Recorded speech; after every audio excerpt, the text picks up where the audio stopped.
Hello everyone, welcome back to Bryn Darcy. My name is Bryn and if you're new here, welcome. We talk about life and study at the Australian National University in Canberra, obviously here in Australia.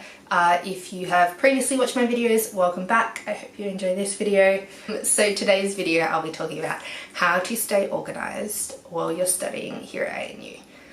I know there are a lot of people who talk about how difficult it can be to stay on top of work at a prestigious university like ANU. However, I think that if you are well organised and you know what's going on, then you'll be fine to study here and you'll excel at whatever course you're studying. Of course, in saying that, if you're feeling overwhelmed with your workload or just life in general, there are many resources at the ANU to help you. We have counselling services, we have a psychology clinic, there are other counselling services for individuals who are under the age of 25, so services like Headspace I think that's only for Australian citizens, but I'm not sure. But there are many resources at the ANU for people who are struggling at the moment, and I highly recommend you employ those if you are feeling overwhelmed.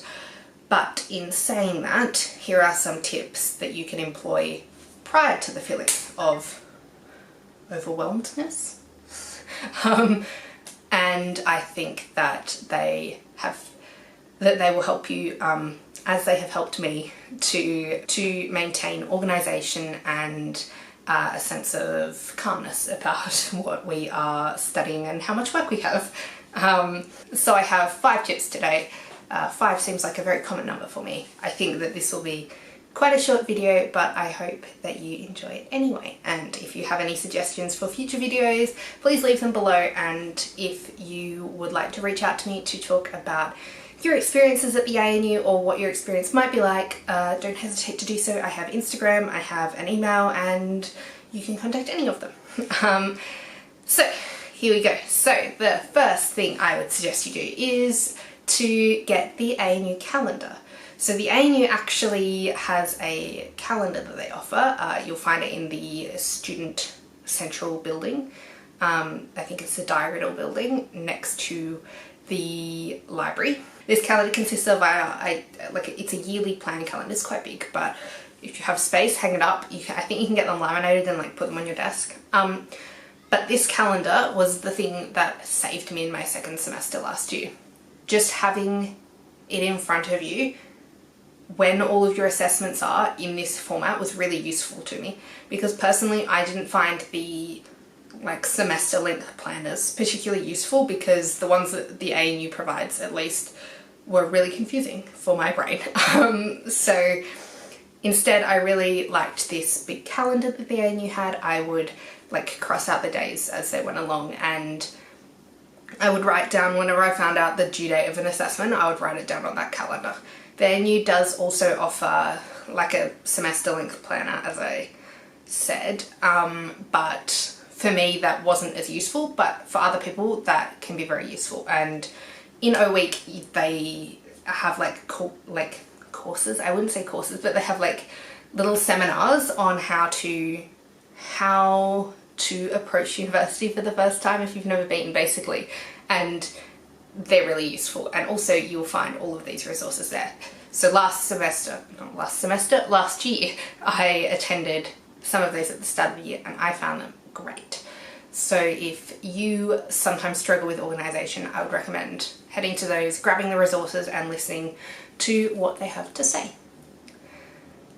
The next thing is a planner. So personally I use just a normal, sorry, I think I've moved a bit. I went on a hunt for my planner. So this is my planner.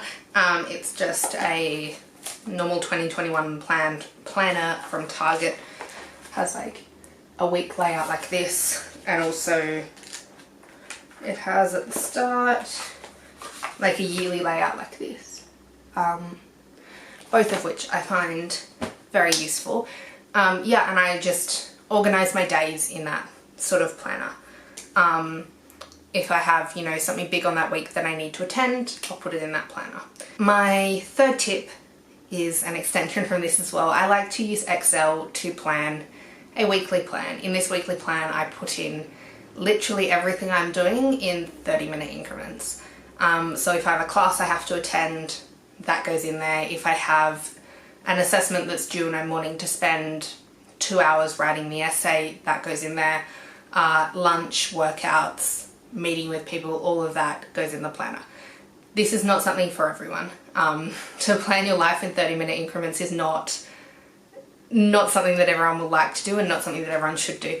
However, for me that's been really useful, and I recommend at least doing a generalized sort of weekly plan, because that can help you to achieve those things, and also just realize realistically how much time you have to do certain tasks, because otherwise things will run away with themselves and you will have no time left to do whatever you needed to do. I know this from experience. So just having a general weekly plan is a really good way to stay organised. Apologies if I've moved a little bit. I had a camera battery die and this one's literally about to die too, so we'll see how much more of the video I get to film. So my next tip is to prioritise your exams. Obviously, whether that be prioritising by date or prioritising by the difficulty of the exam or assessment for you, I think that prioritising is a very valuable and important thing when trying to stay organised. Also, it's a very transferable skill into the workforce. You are always going to need to prioritise tasks, and I think that by starting to practice that in university, you are setting yourself up for an excellent future. My final tip is one that I struggle with significantly, and that is don't procrastinate. I have a very avoidant personality, so things that may be difficult, my body tells me just fuck it and don't do it. So I have to take this tip on board as well, because I am not so good at doing it. But yeah, don't procrastinate. It doesn't serve you in the future. It doesn't serve you now. It's very difficult not to do it, but making choices, being disciplined and dedicated to whatever your goal is absolutely vital to achieving it. There are going to be days when you feel like crap and you feel like not doing anything. I'm back again, probably a new camera angle. My other camera battery died. It's okay, we've only got a few minutes left of this video. So as I was saying, if you are struggling to do things, there are going to be days when you just can't do things, and that's okay. Take a day to yourself to rest, relax, recuperate. Sometimes our body needs that. Mental health days, I'm all for them. However, you also need to recognise that by procrastinating, you're increasing your stress. You need to eventually just grab whatever the task is by the horns and take it down, because that is the only way to reduce your stress levels.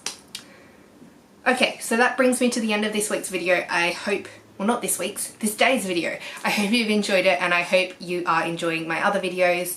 Please like this video and leave a comment below if you enjoyed it. If there's anything you'd like to say, reach out to me if you have any questions about life and study at the ANU. I'm more than happy to answer general questions if I have the ability to answer them. Yeah, I hope you enjoyed it. I hope you are enjoying your preparation for university, and I wish you all the best for 2021.